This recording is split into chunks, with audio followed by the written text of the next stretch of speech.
নারীদের নিরাপদ যাতায়াতের জন্য গতকাল থেকে চালু হয়েছে গোলাপি বাস, কিন্তু একদিন না পেরোতেই এই উদ্যোগ নিয়ে সামাজিক যোগাযোগ মাধ্যমে ট্রল শুরু হয়েছে।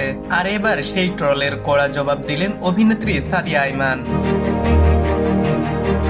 নারীদের জন্য বিশেষ গোলাপি বাস সার্ভিস চালুর পর সামাজিক যোগাযোগ মাধ্যমে শুরু হয় নানা আলোচনা ও সমালোচনা। বাসের রং ও নামকরণ নিয়ে ট্রলের পাশাপাশি নারীদের এই উদ্যোগ নিয়েও করা হয় কটূক্তি। এসব নেতিবাচক মন্তব্যে ক্ষোভ প্রকাশ করেছেন জনপ্রিয় অভিনেত্রী সাদিয়া আইমান। এক ফেসবুক স্ট্যাটাসে তিনি বলেন, সমস্যাটা আসলে কোনো বাস বা বাসের রঙের নয়, বরং সমাজের একটি অংশ এখনো নারীদের স্বাবলম্বী হওয়া ও সফলতাকে সহজভাবে মেনে নিতে পারে না।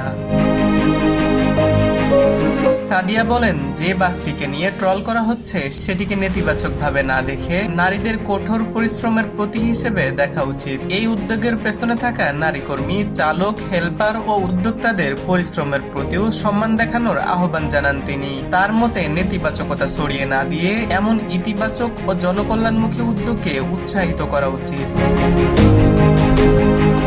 নারীদের নিরাপদ ও স্বাচ্ছন্দ্যময় যাতায়াত নিশ্চিত করতেই চালু হয়েছে এই বিশেষ বাস সার্ভিস। বিশেষ করে কর্মজীবী নারী ও শিক্ষার্থীদের গণপরিবহনে হয়রানি ও নিরাপত্তা ঝুঁকি কমানোরই এর অন্যতম লক্ষ্য। উদ্যোগটি অনেকের প্রশংসা পেলেও সামাজিক যোগাযোগের মাধ্যমের একটি অংশে শুরু হয় ট্রল ও কটূক্তি।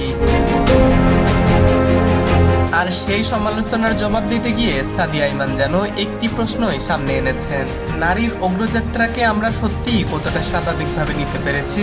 বাসের গোলাপি রং নিয়ে ট্রল না করে এর পেছনে থাকা নারীদের পরিশ্রম ও নিরাপত্তার বিষয়টি গুরুত্ব পাওয়া উচিত, এমন বার্তা দিয়েছেন এই অভিনেত্রী।